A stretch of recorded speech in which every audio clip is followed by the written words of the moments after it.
Hey small group, your friendly instructor here checking in, middle of week 2. Week 1 seemed to have gone really well. I was super excited for all of you. No problems with Flipgrid, which that's why I use Flipgrid, is because there's never any problems with it. Whereas with the Canvas videos, sometimes there are. Frequently, like a third of people have problems with that, so it's too many. But Flipgrid works, so that's why we use Flipgrid. It was super cool to get to learn a little bit about everybody. I finished answering all 130 plus. I have multiple classes, right? So you all had a handful to watch and a couple to make, and I got to watch 130. So I finished watching those a couple days ago. Everybody should have some kind of feedback from me and also a comment just saying hello, how are you? Make sure you go check those things out. The main focus for this week, okay, so you're reading chapter 1. That's posted. Chapter 1 is posted in Canvas. Remember, you need your textbook soon, so hopefully you already ordered it, because next week we're not reading chapter 2, but there is a chapter out of the text that you're going to read for next week. So hopefully you have that by the beginning of next week, because I can't legally post any more than I already have posted. There's limits to stuff like that. Because of copyright, right? I mean, it's an ethical issue. I'm good with that. I hope you all understand. I'm not gonna break the law. And let's see. Okay, so hopefully you got your textbook. This week also you're gonna fill out that group interest form. Okay, so I got a couple of them, and people said that they didn't care who they worked with. So I want you to put names in there. In fact, I am gonna email those people and say, okay, I want you to put names in there. I need to know who you want to work with, even if you just pick out one person.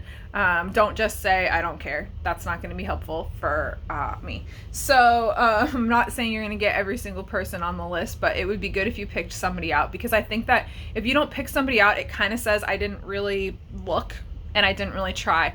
And honestly, I would go back to the week 1 poll. Everybody still has access to that, and go look at people, go pick your favorite times of day to meet, and go pick some people off that list.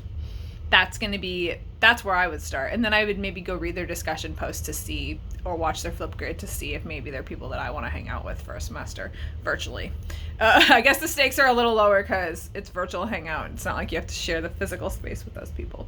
So make sure you fill that out. I think I'm not going to say sooner rather than later is better, other than it's one less thing to do on your list. And then there's a discussion board due tonight, so make sure you do the discussion tonight. And I would do my replies tonight if you have time. The replies won't take you very long, and I think that there will be a lot of advantages. 1, you're practicing those good skills that you told me last week that you don't want to procrastinate. 2, you have something done that you won't have to do later in the week. And 3, that will give people more time to read your answers and think about that, because you are forming groups. So I'm going to collect all of the group interest forms on Sunday, and then I'm going to take a couple days to sort you all out. I'm anticipating this being a fairly large project on my end, because there's a lot of sorting to be done.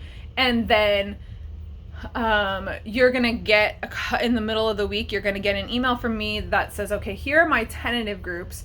Then you're going to participate. This is next week, right?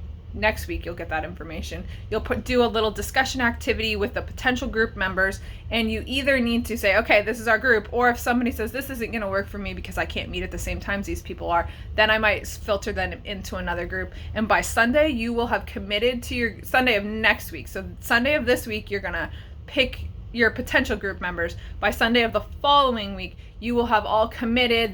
The group of 5 of us is our group, or this group of 6 of us is our group, and our meeting times tentatively are going to be these times. And actually, if you read the first assignment, what you can do, there's a little preview in there. If you read the first assignment, there's a first initial meeting, and by a week from this Sunday you will have decided at least what time your group meeting is going to be, like what day and what time that first meeting is going to be. So, and you have to submit that. So that's what you'll have done a week from this coming Sunday. So groups will be formed soon. Keep thinking about that. And of course, this is your opportunity. Let me know who you want. That's kind of funny. This is your opportunity to let me know who you want to work with. Okay, I've talked plenty, and so have an excellent day.